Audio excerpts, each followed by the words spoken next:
Hi, everyone. This is Heather Vickery, and you have tuned into the Brave Files podcast. Y'all, it is a good day. Wow, have we been on a roller coaster ride of epic proportions, certainly for the last 4 years, but the last week, wow. You know, I think it's going to be one of those questions we ask often about really tragic things, like where were you when this happened? But I think with the 2020 election, we're going to say, where were you when you found out that Biden-Harris won the 2020 election? I was having breakfast by myself, which is a magical thing I love to do, sitting outside because I was being pandemic responsible, having breakfast alone outside and listening to CNN Live. And when they started to call in the prediction, I jumped up and started screaming on the sidewalk and sharing the news with everyone around me. And I could hear people screaming and shouting and hollering and hooping and hollering from blocks away. And it was an absolutely incredible, magical moment. Then I called my children and we all cried together, and it was really joyful. So much to be grateful for in that space right now, and over the moon, excited. We have a lot of work to do now, though. Now it's time. We have celebrated, I have celebrated in a big way, watching especially Vice President-elect Harris give her speech on Saturday night was one of the most impactful, incredible experiences of my life. Sitting with a few of my daughters watching, and then hearing the president-elect talk about LGBTQ folks and trans folks and gay folks and disabled and systemic racism, just the inclusiveness of it and the hopefulness of it. We have an amazing amount of work to do, but at least now we have a place to start from that's not a deficit, and it's pretty exciting. So with that note, I want to tell you, though, if you're a regular listener of the show, you know that for Thanksgiving every year, we typically release a gratitude episode. And this year, we decided to wait until January 2021. What are we grateful for now? What are we hopeful for? What did we learn from 2020 that's good, right? We want to focus on the things that are positive. So keep your eyes out for that. We are going to do a gratitude episode, but it will not come out until January 2021. We're going to start having you call in and share what you're grateful for early on in December. So be ready for that. And the other super cool thing, which we've been working on behind the scenes, everyone at Team Brave has been working really hard on, we have an entire shop open now. We have all kinds of gear and all kinds of swag that are Brave AF and Grateful AF branded. So if you want to grab your Grateful AF or Brave AF mug, leggings, t-shirt, hats, cups, anything you can think of, we have so many cool things. We have stickers, so many fun things. Visit vickeryandco.com/shop. It's that simple, vickeryandco.com/shop. And you can see all the really cool swag. We're showing lots of pictures on Instagram, which is at Vickery & Co, and Facebook and Twitter, so you can check it all out. All right, y'all. So this week's episode is one that I really love, actually. As has been evidenced by all of 2020, life is messy. We often feel conflicting emotions. We feel them all the time. The truth is, nothing is ever black and white. It's not all good or bad. It's not all happy or sad. And these contradictions can be really scary because we want answers. We want truths, but sometimes there are several truths that exist at once. So this week I talked to a woman who embraces life's contradictions. Sara Wiles, who describes herself as a motherless mother, and we do talk about that in the episode, is a mentor and a coach who understands that life is far more rewarding when we allow ourselves the grace to feel ambivalent. It's a really fun episode. It's a fun conversation, and it's filled with truths and perspectives that as a culture, we don't often allow ourselves to explore. So I'm super excited to share it with you. Here's the show. Introspective, resilient, and forgiving. This is Heather Vickery, and you're listening to The Brave Files, stories from people living courageously. When we choose bravely in big and small ways, it powerfully elevates our lives. I hope these stories connect with you and encourage you to embrace bravery in every possible way, day after day. Together, we can build a movement of courageous living that enriches both our lives and our communities. And if you enjoy the show, I ask you to please share it with others. Maybe think of someone who you want to choose bravely right alongside you. Thanks for tuning in. Now here's the show. Hi, everyone. Welcome to this week's episode of the Brave Files podcast. I'm so very happy to have you here with us. Each and every one of us is a product of our own environment. We learn who and how to be by our family members, friends, classmates, community members. But what happens when you need to be or do something that you were never taught to be or do? Today's guest is Sara Wiles, and she joins us to talk about mothering without a mother and of her own emotional healing and everything she's had to experience in the process. Sara, welcome to the Brave Files. Thank you so much for having me on. I'm really excited about this conversation. It's a conversation that we have not yet had in all the years we've been doing the podcast. And you are a well-rounded, incredible, wonderful woman, business owner. There's a lot of good stuff we could talk about. But we zeroed in on this because I think it's something that we forget. I think we either become exactly like our parents or exactly opposite of our parents. And that may be. So let's give folks a little bit of background information. I mentioned that you're mothering without having a mother of your own. But there's a little bit more to that story, right? Can you share that with us? Totally. So, to be open, honest, and transparent, I have a living biological mother. It's just that I don't have an active relationship with that person, and I have not had an active relationship for the past 5 years with that person intentionally, and on purpose. Yeah. So, grew up with a woman who I call and still call my mother. I just was unable to keep a relationship with her in my life. She is someone who I believe, I don't want to speak for her because that's not a fair thing to do, but I believe suffers from a mental illness and a personality disorder.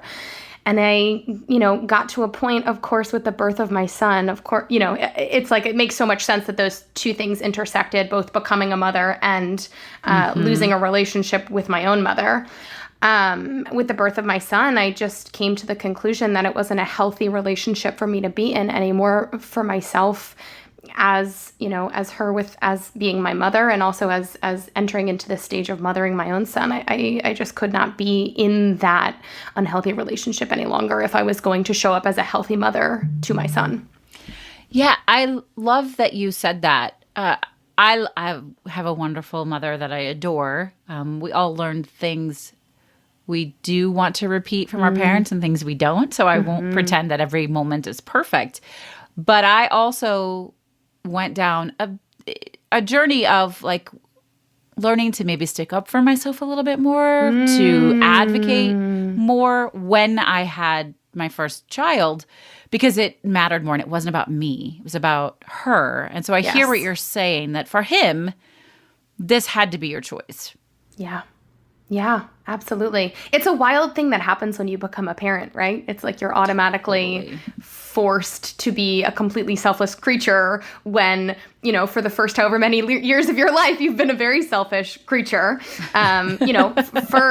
because biology, right? That's literally how we're made. And I think it's fascinating. And I think that's kind of the passage that a lot of people talk about, becoming a mother, right? A lot of people talk about feeling like they gave birth to both a human and to themselves at the exact same time. And I think you really beautifully demonstrated that there. Giving birth to a human and yourself. Yeah, and that isn't to take anything away from folks who don't have children, but there is something about that. Everything shifts. Everything shifts. Okay. So I don't know how much detail you want to give on the relationship that you had with your mother that you did not want, that was toxic, and you're welcome. I invite you to share as much as you want. I know folks want to hear that. Totally. So I just want to be clear that anything that I share is from my own perspective, and I don't want to speak for her, right? It's, I'm going to share my own feelings around the relationship, but I'm not it's only one side of a Yes. story. And of course, I just want to honor the fact that she's also a human being with feelings and emotions. And so these are just my own personal feelings. Yeah. My understanding of her is that she has a personality disorder that is called borderline personality disorder. And if anyone has a family member with that or knows about that, you probably know that it's very hard to be in a healthy, boundaried relationship with somebody who has that. And I think for much of my life, I didn't know or understand what that meant or what that was. I also very much didn't know what was normal and what wasn't normal, because all that I knew was my mother and the way that she was. Yeah. And then, right, you grow older. I went away to college. I had more experiences and was exposed to more people. And, when you kind of pull back from that, or when I pulled back from what I knew as normal, I started to see things in a different light. And so between the ages of 18 and 29, which was when I had my son, that relationship was very hard. And it really wasn't, again, until the birth of my son that I realized I no longer had the capacity to allow really a very one-sided relationship to work in my life anymore. Yeah. And that, I have to tell you, Heather, I talked to, so first of all, one of the reasons I really am so happy that we're having this conversation is because I personally held so much shame around this for a very long time, right? Yeah. As, a woman and someone who, has struggled with my own feelings of enoughness my whole life, right? Then you kind of throw this onto the fire of already being a human being with your own feelings and emotions and internal work to do. And then, now I make a conscious decision to not have a relationship with my mother. And there's so much shame that I carried around for so long. And what I realized was the second I started opening up about this story to people, so many other women said, oh my gosh, I have the same story, or I have a really similar story, or I'm always afraid to tell people that I don't speak to my mother, or I have a really strained relationship with my mother because I feel like I've done something wrong, or I'm not enough, or, whatever it is. And so the more that happened, the more that in my brain, I started going, wait a minute, if people are feeling like this and they're feeling alone in these feelings and emotions, then I have to start talking about it more, right? I can be part of that healing and that change for other people while I'm also being a part of that for myself. Oh, I love that. And they always say we teach what we most need to learn. Truth. Right? Yeah. I'm curious, because of the relationship you'd had growing up with your mother, did you ever question whether or not you wanted to be a mother or whether or not you would be a good one? Great question. And I think it's so funny because I was never the child who wanted to have children. I was never the child who, wanted to babysit kids. I remember I did babysit growing up, and I remember it was like, I'm literally here for pizza money, not because I like to hang out with kids. I'm sorry, but it's true, right? Like, I've never been a kid person, and I have no idea if that's, related to my experience or not, but it was really never in my periphery until one day it was. And I remember the exact moment. My husband and I had bought a home. We lived in Atlanta for 5 years before we moved to Florida. And we were walking down a side street. And I remember looking at and we had already been, I think we were married for 6 or 7 years before we had my son. And so people would ask us all the time, are you having kids? Are you having kids? And my answer was always, I mean, if I decide I want to, yes, but I haven't decided that I want to. Yeah. And then one day we were walking down the street, and I remember seeing a woman and a man, and they had a baby in a carriage, like an infant. And I literally, the words that came into my brain were, I want that. And that was it. That was the moment. You may be too young for this to resonate with you, because I know that you're younger than me, but it reminds me of the scene in When Harry Met Sally where they're playing I Spy. She's playing with a nephew or babysitting, and the little one says, I spy a family. And that's when it hits her, like, I want a family. That's what I want. So it's a great movie. I don't know. Yeah. No, Dating I haven't myself, seen it. perhaps. You haven't seen When Harry Met Sally? I haven't seen it. No, but I'm not a movie person, so it might just be me. It's a pretty good one. It's a classic for sure. But yeah, it's this really poignant scene. So I get that. So you didn't know you wanted it until you wanted it. Is that indicative of your personality in all ways? Like when it presents itself to you, you go, okay, and now that's what my intuition is telling me and now I go after it? Is that who you Yeah, are? I'm a pretty 0 to 100 type of person anyway. I'm very quick to make decisions and I'm very quick to execute on decisions. So it's a good parallel there. I'm glad that you noticed that because I never picked up on that. I can see it. Well, I know, and we'll let you share with folks in a little bit what you do professionally, and I can totally see that being your like, oh, I know I'm going to do this. I see it. I'm going to go and I'm going to do that. All right. So you saw this family in the park and you thought, oh, I want children. I want to do this. Was that full throttle, or was there ever a moment where you're like, I don't know how? I don't have a mother to teach me how to be a mother. I don't know how to do this. That really didn't dawn on me yet. I don't know how, as far as like, I have no idea what I'm doing in the realm of like having and caring for a child for sure every day, and also every day since, by the way. Right. That never really goes away. No. There's no manual. Yeah. No. It's the same as entrepreneurship. I think the parallels between motherhood and entrepreneurship are so beautiful because it feels the same. But no, none of that really dawned on me. I had no idea that I would have this experience and almost this like own inner turmoil that I would have once I had my son as it related to my own relationship with my mother. No clue until it happened. And then it happened. Yeah. So tell us about it happening. What happened and then what did you do about it? Because you don't strike me as the kind of person who just lets shit happen to you. No, I'm really, which I think is like is really a very good point, and kind of I would love to also talk about how I came to that decision and then what that decision feels like today, 5 years later. Yeah, great. Yeah, so we just had a very and again, I just want to be conscious of, sharing my story, but not name calling or I just want to be conscious of that. I appreciate that. Yeah, just a very bad experience where she came into our home after I had my son, and my best word for what happened was she misbehaved very badly and was was hurtful to my husband and to myself, and that was the point. And it was like you were saying before, whereas before, you can hurt me and I can make a conscious decision for that to be okay. But once there's this teeny tiny beautiful baby that, I just spent 48 hours in labor pushing out, right? I am not here for that anymore. And so it was a very hard decision. It was a harrowing decision, but it was a very quick one. It just felt like I don't have space, availability, capacity for this.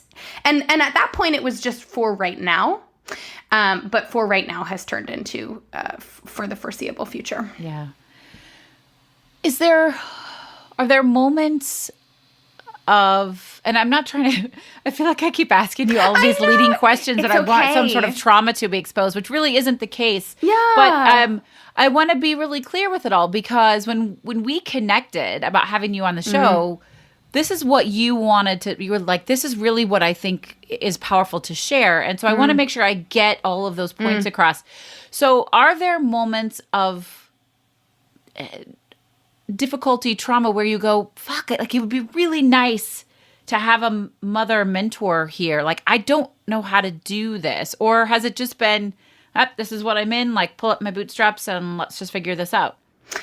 So I think it's both. I cannot tell you how many times, just, from a mothering and parenting standpoint, when you're in that baby phase and it's your first child, he's also my only child, and they get a rash or they're running a low fever, I wanted someone to call and someone to be in it with me. The beauty is I have people to do that. I have wonderful friends and wonderful family and people who do mother me, which is amazing, but it's not my mom, Yeah. And I have wanted and missed out on and felt a lot of sorrow and grief around not having that, and still do to this day.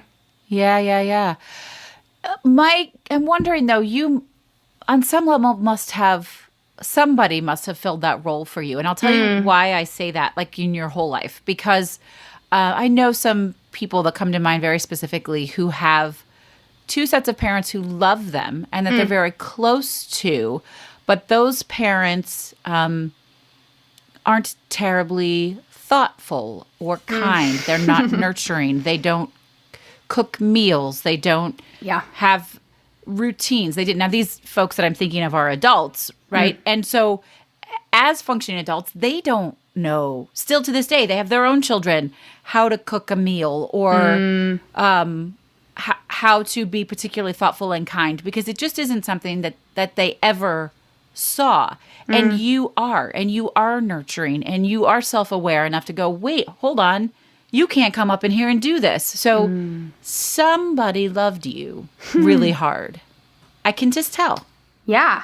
So, and I'm so glad that you brought up this question, because I think it opens up a conversation into something that I really wanted to talk about too, as it relates to this whole concept of, mothering without a mother and consciously stepping back from a mother relationship, a mother-daughter relationship.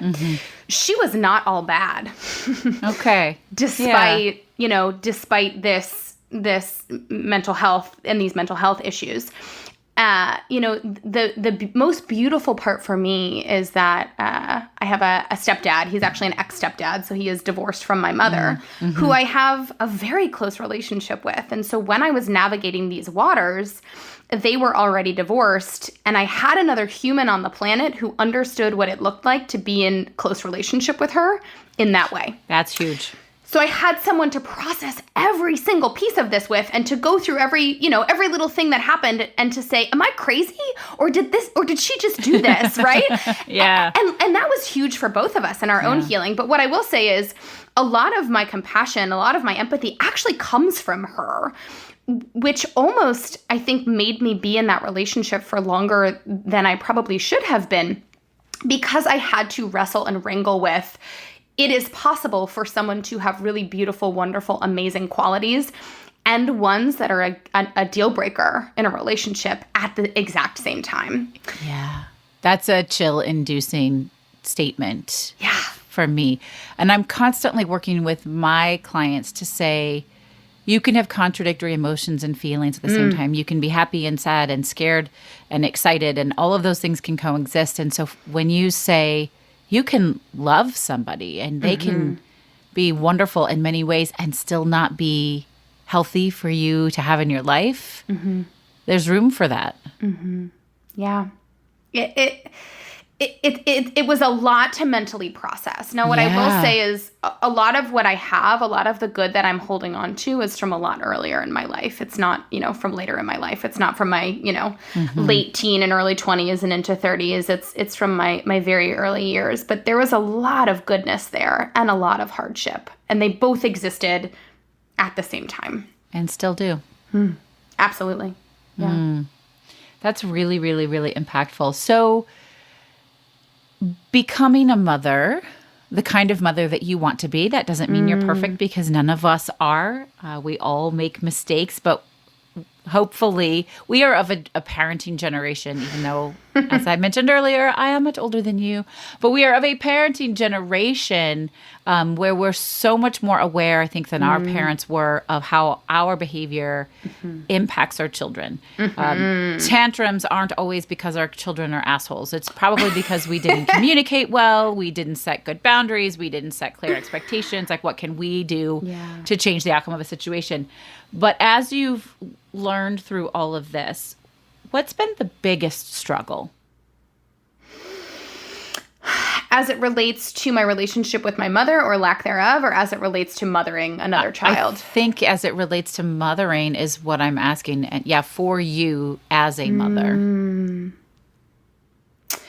So the biggest struggle for me when I had my son, I had undiagnosed postpartum depression for 16 months. Ouch. Yeah. And again, for me, I mentioned this, I've got a really fun case of enoughness. That's my thing under the thing that I'm always working through. And it came up in motherhood. Where it really came up, and that I figured out through a lot of therapy sessions, thank God, was I put so much pressure on myself to be the best mother that I possibly could be, because I felt like my mother didn't do that for me. Yeah. And what I would find myself doing was kind of what you're doing, right? Okay, so I know this. I know that the tantrums aren't actually about me. I know it's because he's a tiny human with really big emotions and feelings, and he just doesn't know how to process them, right? But sometimes, as parents, we lose our shit, right? And then I would make myself feel so bad and feel so wrong for losing my shit. And so I held myself to this impossibly high standard because I just never wanted to do the things to my son that my mother did to me, even though I think most of them were very unconscious and not intentional. And so that's been the hardest thing for me, is working through, how do I show up as the best possible mother for my son and also show up as the best possible mother for myself, because it's really on me to mother myself now through all of this. Oh, yeah. And how do I not try to be perfect, but just do my best every day? That has been the biggest struggle. But I can tell you, Heather, once I pinpointed that in therapy, it was almost like I had a lens, right? And so every time I would start to give myself a hard time, I would go, wait a minute, is this actually helpful here? And is anywhere on the planet, is there some sort of guidebook that says that you're supposed to be the perfect mother all the time? No. Okay, cool. So I guess I can give myself a break here. It's all right. You know? Just the bullshit society, right? That like wants to pretend everything's supposed to be perfect. But I really just think we're canceling that perfection culture bit by bit. And your ability to step out of yourself and say, wait a minute, what is this helping? What is this serving? I apologize to my kids all the time. And it's as much for me as it is for them. I mean, forgiveness is really a gift we give ourselves.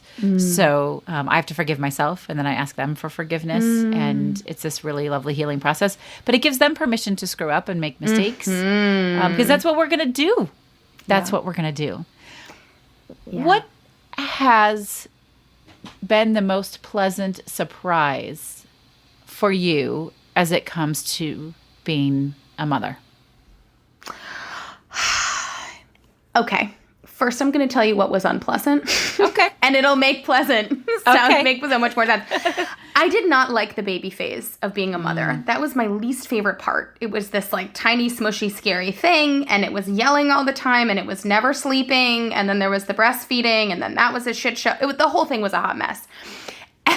I swear, ever since a year, every new age is like my favorite age. So now he's almost 5 and he's funny. And, you know, he's like discovered that farting is hilarious. And so, right, like now he's farting everywhere and then laughing, and then we start laughing. And it's just, parenting is simultaneously the hardest thing that you'll ever do in your whole entire life, and the thing that you derive the most joy from. And being able to witness him become a person and allowing him to just be his own person, and watching that and witnessing that has been so much fun. Yeah. It really is fun to watch them become people and to see how they communicate, and sometimes they drive me insane. My littlest one, all I want is to just like attach myself to my youngest, as I have 4, and so we're doing all of the first of the lasts, or the last of the first, I should say. You know, the last day of the last time I will take a kid to second grade, the last time we'll lose a first tooth, all of those things. And she's like such her own independent little woman. She'll put her hand up. She'll be like, "Oh, we're not doing that right now." And I'll say, "Oh, we're not hugging." She goes, "No. Mm-mm. Nope, we're not doing that right now. I'll let you know." Oh. Like, oh. How old is she? 7. Oh my gosh. Yeah, she's like, "No, I don't have any hugs for you right now." But they are just wild little creatures. But they're so cute. They're so cute. But when I was little, if I did that, and I love my family and I love my mother, but I would have been met with the biggest heap of guilt you can ever imagine. Oh my God, you're not going to hug me? I'm your mother, and you must not love me enough. Why don't you like me? Did I do something wrong? Are you mad at me? Right? Like it would have been everything was ruled by a hand of guilt. Like, we will just fucking guilt you into doing what you want you to do. You're not going to kiss your grandmother. You're not going to whatever. Oh. And so I have to remind myself, like, as much as it hurts, she is her whole own individual person. And I have to respect that. And I'm like, okay, well, you know that I'm here and I want a hug. So when you feel up for it, come hit me up, you know? And she will. Yeah. The beauty in that is that you are giving her ownership over her own body, right? Which you know, right? But like that is such a stark difference in, you know, our parents' generation and our generation is we're aware, right? That they should actually have ownership. Yeah, big and time. autonomy over their own bodies, so that, God forbid they're in a situation where somebody wants to take of their bodies, they actually know how to say no, and they know what it feels like for somebody to honor their own feelings and emotions. We've had to have so many of those conversations with family. Come give, such and such a hug. And I have to step in and be like, no, actually, we don't force our children to touch other people. Yeah. Right? And then you have to play that. It's a huge cultural shift. Huge. Oh, my God. Then you have to play that educational piece, right? Like, well, here's why. Here's why it's really important. But yeah, that's a total shift. One of my favorite examples of that is tickling a small child of any gender, where they're giggling and laughing and saying, please stop, please stop. Yep. And we keep going because here are my air quotes, it looks like they're having fun. Yep. Like that is a rape victim waiting to happen. Yep. Right there. Yep. We should not teach our children that just because it looks like they're having fun, they are. We need to hear their words. Yep. If my son says stop, we stop. And I tell him, when you say stop, that means stop. No matter who's touching you. Always. And it teaches them to use the words they intend to use. Mm-hmm. Be intentional about your word choice. Yeah. Does it feel especially, or has it felt especially brave for you, Sara, to choose to become a mother when you did not have a mother figure in your life? Again, the parallels between motherhood and entrepreneurship are so great, because I had no clue what I was getting myself into with entrepreneurship either, and I really had no clue. With motherhood, it was really just that one day I thought, this looks good, and I, right, like maybe it was my biological clock or my biology or evolution going like, you have to do this. I have no clue. But it just felt, and I think culturally, I was a married woman. We had been married for multiple years. It felt like a logical next step, but also something internally just said, do this. And because it's such a, air quote, normal thing to do, we just did it. I had no clue. There was no thought process there about like, this will be brave and hard, but I will do it anyway. If anything, I remember being pregnant and being in Target and checking out, and the cashier saying to me something to the effect of like, well, you better get your sleep now because you're never going to get it again. And I remember going home and saying to my husband, like, why is everybody so fucking crazy? I'm so sick of people telling me this. Because I'm so type A, I was like, I will rock this motherhood thing. Then you actually have a baby and you're like, oh, no. I don't know what the fuck I'm doing. People were so nice trying to tell me to sleep. Like, I should have gone to sleep. And so I had no idea. I would love to tell you that I was like, this will be so brave and this will be the most beautiful, self-growth experience for me. But I had no fucking clue, just like I had no fucking clue with entrepreneurship. I feel today, all of that. yes. Yeah. But in retrospect, does it feel, I'll tell you why that question comes to me is I have a client right now who is just on this lovely journey of self-trust and growth. And again, I just don't get from you, I'm not hearing from you that's ever been your particular struggle. Not that I'm saying life's been all rosy, but she has a really unhealthy relationship with her mother. And as such, feels like she doesn't have the tools and resources she needs to be a good one. And we've been doing a lot of work on, you don't have to be the person your mother was. You don't have to be that kind of mother. You have knowledge and you can change this. You can consciously choose something else. And so I think there are a lot of people out there listening who are maybe missing that confidence piece a little bit. And I'd love if you have a piece of advice to share with folks who are in a situation where they don't feel like they've got the foundation to be a great mother. What would you tell them? I would tell them that just like any other thing that you embark on in your life, we're all winging it. Yeah. I don't care who tells you otherwise. We are all winging it. And so if that's the truth, right? You were talking before about kind of canceling this perfection culture, and especially as it relates to motherhood and parenting, right? So you can believe, the beautiful story that you see on somebody's highlight reel on Instagram, or you can believe the honest conversations that people like myself and everybody else who comes on your podcast, are having. You can choose to believe that you can be a really great parent alongside struggle and shame and your own internal, growth and trauma. They're not mutually exclusive, right? You don't have to not have what you're going through. You don't have to not be on the journey that you're on in order to be a great parent. They can happen at the same time. That's lovely. That's beautiful. Thank you. I am super excited to ask you this question. How do you like to celebrate? Big, little, personal, professional, how do you celebrate? Food. I know, right? I love food. I did not realize until quarantine how much joy I derived from food. So when this first happened, right, that was the time, you're in a big city, right? You're in Chicago. Yeah.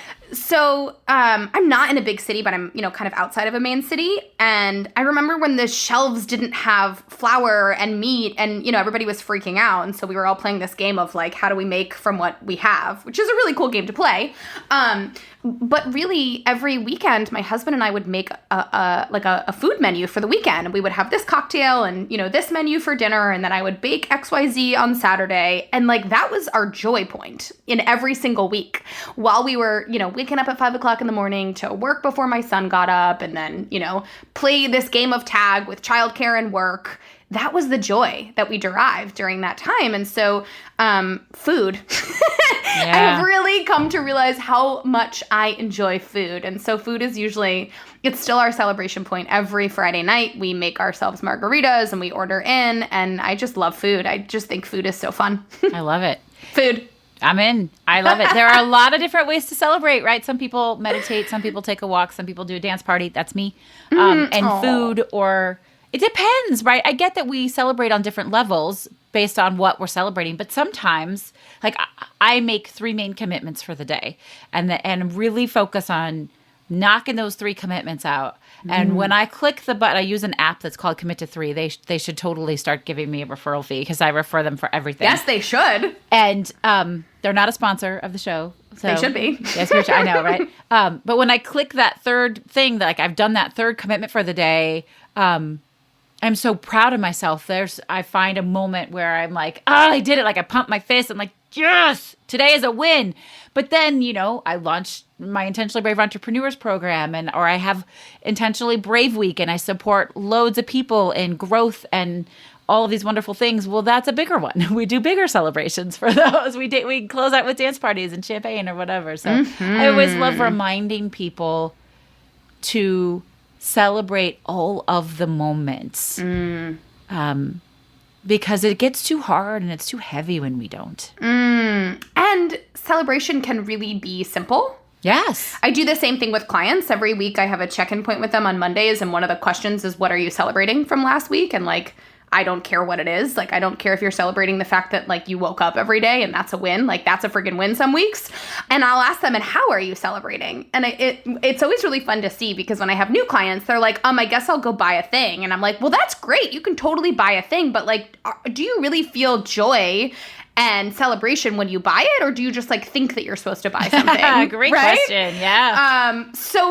And it can be that, right? Sometimes I do buy myself things like, the pajamas from Amazon that just came to my front door, which I'm very excited about. But I love when celebration can be just an easy thing, Yeah. And that's really what I love. The gift that I love sharing with people every week is that it can be just a few minutes of quiet or reading for a few minutes or, whatever it is that you want it to be. It can be anything, just like bravery. There are a million ways to celebrate. There are a million things to celebrate. There are a million ways to choose bravely every day. Yes. I am so into that. Sara, what is your favorite charitable organization to support? I have 2 right now. Well, I'm always supporting Planned Parenthood. Awesome. Because reproductive rights are really important and really, really, really important right now. Yes, they are. And the ACLU Legal Defense Fund is the other one that I've been supporting lately and really putting financial support behind both personally and in my business. Yeah, wonderful, wonderful organizations. We ask this question every week. I ask this question every week because what I know for sure is that if we do not show up for one another in our communities, in our neighborhoods, in our towns, in our country, and globally, we can't thrive. And so it's always so exciting for me week after week to share new perspectives on organizations, whether they're the ones that you picked, which we already all know about, but why they matter so much to you. Or sometimes I get, small local organizations, but we must support one another to thrive. Yeah, that is so wonderful. So, Sarah, quickly, just tell folks, you're such a powerhouse. Obviously, you're a fun, engaging parent who is figuring this out on your own. But tell people very quickly a little bit about what you do when you're not momming. Yeah. So I mentor and coach women starting or scaling online done-for-you service-based businesses. So those are usually women or men, there's a couple of men in there, who call themselves virtual assistants, online business managers, social media managers, graphic designers, web designers, Pinterest managers, all that good stuff. And I actually started my business in 2017 as a virtual assistant. I had a 16-month-old who wasn't sleeping, by the way. God, I mean, that'll just contribute to postpartum depression, if nothing else. Yeah. Who wasn't sleeping, and I had a career at the time, and I just felt like I was doing a shit job at both. I felt like I was sucking at my career and sucking at motherhood, and I took a leap of faith and started a VA business because I felt like there had to be something better to do than what I was doing. And it worked. I signed a bunch of clients and ended up creating a team of 8 all mama VAs to work with me because we had so much business. And then I got to the point, honestly, Heather, where I felt like I had more to say and more people to support and help. And I saw so many women around me asking what I was doing and how I did it and could they really do it. You know, I think fortunately or unfortunately, sometimes it can feel like a scheme, right? Like there's no way you could actually just start a business from home and make money. But you like, can. yes, you because can. we live in 2020. And so I just felt like I had more to say and I had more people to help. And so I started figuring out how I could do that, how I could help other women do exactly what I had done. And so I started out doing one-to-one mentoring, and that went really well and amazing. And then last year I created a course that helps people start VA businesses in 6 weeks. One of my favorite parts of the course and mentoring, you know about this, but we run a matchmaking service on the back end of my business where I match online entrepreneurs or any small business owners who are looking for virtual support in their business with service providers. And then we provide our one-to-one students and students in our course with those leads. So it really helps people actually get off the ground and actually sign paying clients and make a legitimate business very quickly. It's so needed because I think that's the thing I see most entrepreneurs struggle with is they know that they need help and they're like, oh, this VA thing, this sounds great. I need a VA or I need a social media manager. But the get there and get the right person is so overwhelming. And you can ask on Facebook or in all the groups you're in, or you can go on Upwork or whatever, but there's no vetting process. And it's a full-time job to find somebody. So your matchmaking stuff is awesome. Thank you. I wanted to share that with people because I think a lot of and in fact, I know that a lot of our listeners are work from home parents who are trying to scale businesses and grow themselves. Or even if they don't own their own businesses, they're scaling their lives in certain ways and they can use support. And I just wanted everyone to know that you're doing this. And then I want to get one tip from you, running this business from home, helping other people learn how to run their business from home while parenting. Number one survival tip. What is it? Grace. Grace.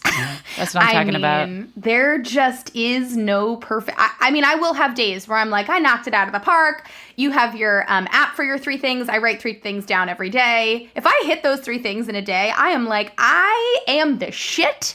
I have done it. Yes. I'm going to make $1 million.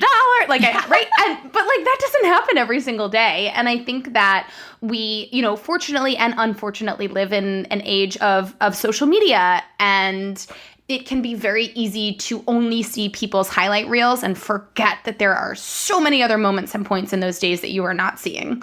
And so just continually giving yourself grace and being your own biggest cheerleader is the most important thing in entrepreneurship, but it is so freaking important when you're doing it alongside raising humans. Yep. Oh, I love that. And grace is a word I use all the time. I think it's brilliant. So speaking of words, will you share your 3 words with us one last time? Yes. They are introspective, resilient, and forgiving. Yes. So all of that, I see all of that. I feel all of that. Introspective in order to process everything and move through it. And you are resilient as hell, clearly. And right before we started recording the interview, I shared with you that scientifically they've proven that resiliency is the number 1 key factor in whether or not someone will be successful. So it's no wonder that you're a business badass. Just for one moment, let's talk about forgiving. Where does forgiveness fit into the conversation we've had today? I have forgiven my mother so much for being an imperfect human, and forgiven her for any, damage or wrongdoings that she's done to me or anyone else, consciously or unconsciously. And I really think so much of it is unconscious, but either way, forgiveness to her. And then the beautiful part there is if I can extend forgiveness to her, then I can also extend forgiveness to myself in any way where I will most definitely miss the mark as a parent to my own child, because I will at some point. So that's where forgiveness comes in, is I have fully forgiven her, and I have no animosity towards her. I still carry a lot of sadness and sorrow, but I've fully forgiven her. And again, I think, when we can do that for other people, we can do it for ourselves too, and vice versa. Yeah. Well, and we said that earlier, forgiveness isn't about those we're forgiving. It's about us and the energy and the space that we hold. And also, what I think is a really sort of valuable unsaid nugget in that is you can forgive your mother fully and still know that there is no space for her in a healthy way in your family and in your life. Those things can coexist. The duality of life, I tell you. It's something, isn't it? Well, this has been wonderful. If folks are curious, they want to reach out to you, learn more, how do they find you? My website is www.sarawiles.co. No M, because, there is another Sara Wiles. Because you couldn't get that URL. Because I couldn't get it. We asked her. She was like, no, peace out. My husband reached out and was like, please, he's an attorney. So I was like, go speak to her, an attorney. And she was like, no, fuck off. We tried. And I hang out on Instagram a lot. So I'm at Sara, SARA _Wiles, WILES. That's my main platform. But those are the two places that you can find me. And if you're looking for a VA or an OBM, you can find the link to that on my website. Awesome. Wonderful. Well, Sara, thank you so much for spending some time with us and sharing all of these lovely insights and moments and your truth. I'm very grateful. My pleasure. Thank you so much. I'm honored to be here. So, friends, I hope that you've enjoyed this conversation as much as I have. I am telling you, my favorite takeaway from this entire conversation is the duality of life, is this idea that we can hurt and thrive at the same time, that we can grow and be still at the same time, that we can forgive and love and still hold space for ourselves all at the same time. So I would love to know what spoke to you about this or any episode. Please give us a call at 312-646-0205 and share with us what you loved about any of our episodes, what you'd like to see in upcoming episodes, or tell us how you're out choosing bravely. I'm so honored that you spend your time here with us. Thank you. Come back next week. We'll see you on Thursday. This is Heather Vickery reminding you today and always to go out and choose bravely. Hey friends, I want to share something really exciting with you. We already know you enjoy listening to podcasts because you're listening to this one, but I'm also betting you enjoy audiobooks. And hey, listen, if you don't already enjoy audiobooks, then it's time to check them out. That's why I'm really excited to share Libro.fm with you. They are an incredible new platform for listening to audiobooks. And by choosing Libro.fm over other audiobook services, you are supporting a local bookstore of your choice and investing in your local community. Libro.fm offers over 150,000 audiobooks via their primary platform, which, by the way, they built with love and from scratch because they're a small business also. They even offer bookseller recommendations for great audiobook options. You can sign up right now via www.vickeryandco.com/LibroFM. That's vickeryandco.com/LIBROFM. And when you do, you'll get one free audiobook of your choice, and the proceeds will go to your favorite local bookstore. Now, check what I just said there. You're going to get a free book, and the proceeds are still going to go to your local bookstore because Libro.fm makes sure that their booksellers get paid even when they give a promo to customers. I've listened to over 20 audiobooks this year alone.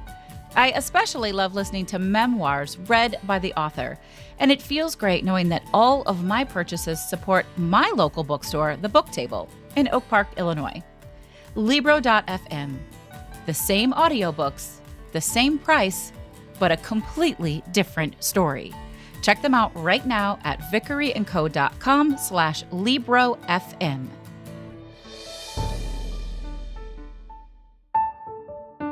Have you ever thought about starting a podcast? Maybe you've had this thought and then quickly shut it down because who has the time? Or you don't know how, or gosh, it just all seems too hard. If you have something to share with the world, we want to encourage you to get your message out. The world needs to hear it. Did you know that 50% of all homes are podcast fans? If you've ever wondered about having your own podcast or how it can increase your business or get your message across, then please join me and the other experts from the Podcast Power Academy for our monthly free Q&A session. It's called So You Want to Start a Podcast? This casual live conversation will help you understand how podcasting can be a great decision, why now is the best time to get started, and how to get into action with it. Visit podcastpoweracademy.com to learn more. You've been listening to The Brave Files, stories of people living courageously. To learn more about the show, find our show notes and full episode transcripts, or to get some great bonus content, visit thebravefilespodcast.com. And we would love to know what you think of the show. You can give us a call at 312-646-0205. Let us know your thoughts on the episode, the show in general, or maybe share with us how you're out choosing bravely. This episode is brought to you by Vickery & Co. Success Coaching. Coaching that helps you maintain a life well lived and a business well run. Learn more at vickeryandco.com. Our music was created and produced in a custom collaboration with Matt Lewis from ML Creative Consulting, a boutique firm dedicated to helping clients identify their unique sound and amplify their brand with custom delivered soundtracks. We couldn't do any of this without our extraordinary audio engineer, Andrew Olson. Learn more about him and check out his work at findandrewolson.com. And special thanks to everyone on Team Brave, from our producers, associate producers, copy editors, writers, and support team. Special thanks to Molly, Mary, Kim, Sabra, and Sabrina. I'm your host and executive producer, Heather Vickery. Thanks for tuning in, and we'll talk to you next week.